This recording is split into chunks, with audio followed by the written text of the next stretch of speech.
પોરબંદર ચોપાટી ખાતે પ્રજાના પૈસે બનેલ સ્કેટિંગ રિંકના કેટલાક લોકો માલિક બની ગયા હોવાના આક્ષેપ થઈ રહ્યા છે। આવા લોકો અહીં મનમાની ચલાવી હોવાની ફરિયાદો ઉઠી રહી છે। ત્યારે મનપાના અધિકારીઓ આ મામલે ધ્યાન આપે અને જવાબદાર સામે કાર્યવાહી કરે તેવી માંગ ઉઠી છે। પોરબંદરની ચોપાટી પર બાળકો અને યુવક યુવતીઓ સ્કેટિંગની મજા માણી શકે તે માટે વર્ષો પહેલા સ્કેટિંગ રિંકનું નિર્માણ કરાયું હતું, પરંતુ ઘણા સમયથી તે બિસ્માર હાલતમાં હતી। ઉપરાંત અહીં સ્કેટિંગ કરવા આવતા સ્કેટરોની સંખ્યા પણ વધતી જતી હતી।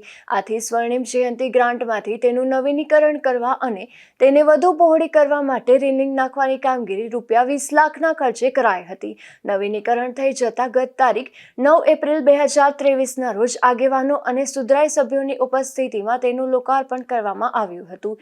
ત્યારબાદ પ્રજાના પૈસે બનેલ આ સ્કેટિંગ રિંકનું કેટલાક ટ્રેનર દ્વારા બાળકોને ટ્રેનિંગ આપવા માટે પાલિકાને રજૂઆત કરવામાં આવી હતી।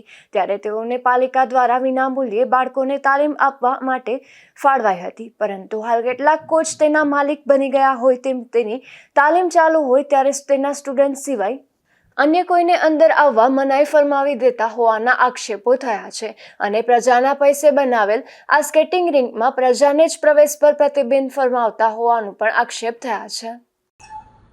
પોરબંદર સ્કેટિંગ રિંગ ઉપર સાંજે 7 વાગ્યાની આસપાસ જે સ્કેટિંગ છે એની પ્રાઇવેટ ક્લાસીસ ચાલે છે, તો એ નગરપાલિકાની મંજૂરીથી ચાલે છે કે કેમ એ પણ એક તપાસનો વિષય છે। અને ત્યાં જે ક્લાસીસ ચલાવે છે એ લોકો એવી જોગવાઈ કરે છે કે અમારા જે ક્લાસીસ ચાલે છે તે દરમિયાન બીજા કોઈ અન્ય લોકોએ સ્કેટિંગ માટે આવવું નહીં, અને આવે તો ઘાયલ થાય તો એના માટે અમે કોઈ જવાબદાર નથી, આવી બધી ધમકીભર્યા શબ્દો પણ વાપરે છે। તો આ અંગે તાત્કાલિક તંત્ર કંઈક પગલાં લે એવી માગણી છે। સાંજના સમયે અહીં બની બેઠેલા સંચાલકો દ્વારા અન્ય બાળકો સાથે રીતસર દાદાગીરી કરવામાં આવતી હોવાનું પણ લોકો જણાવી રહ્યા છે। ત્યારે મનપાના અધિકારીઓ આ મામલે ઊંડી તપાસ કરી જવાબદારો સામે કડક કાર્યવાહી કરે અને દરેક લોકોને પ્રવેશની છૂટ આપવામાં આવે તેવી પણ કોચ અને ટ્રેનરની સૂચના આપે તેવી માંગ ઉઠી છે।